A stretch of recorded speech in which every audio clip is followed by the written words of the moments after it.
गर्भधारण जना पड़े अंगनवाड़ी केन्द्र जातु और मातृ एवं शिशु सुरक्षा कार्ड तैयारी करातु आउ पुणी पिला को 3 वर्ष हेबा पर्यंत प्रति मासरे अंगनवाड़ी जातु एवं तार ओजन करातु।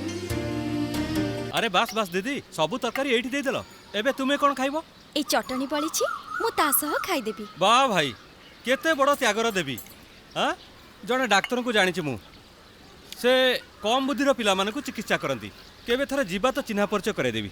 मु काई देखा करबी तांको? तुमे ठीक रे खाद्य खाइबो नै तो ये जो पेट भितरे कोन शिशुटिए बढ़ुची ताकू खाद्य मिलिबो नै पुणी हेबो कुपोषण माने शरीर और मस्तिष्क सब दुर्बल। एबे खाद्य खाइबो ना तुमको नै जीवु डाक्टर को पाखु। गर्भावस्था रे ध्यान रखंतु जे गर्भवती मां को ठीक समय रे सठिक एवं पुष्टिकर खाद्य मिले।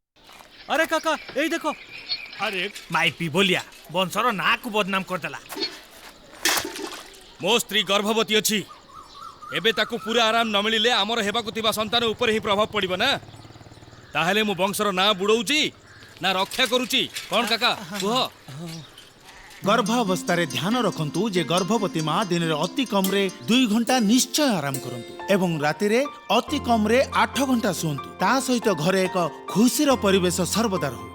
आउ से 4 वचन मने अछि ना? 1 गर्भवती को दियंतु खाद्य उत्तम। 2 प्रथम कष क्षीर अटे सर्वोत्तम। 3 6 मास केवल स्तन्यपान। 4 पुणी स्तन्यपान एवं पुष्टि रे ध्यान।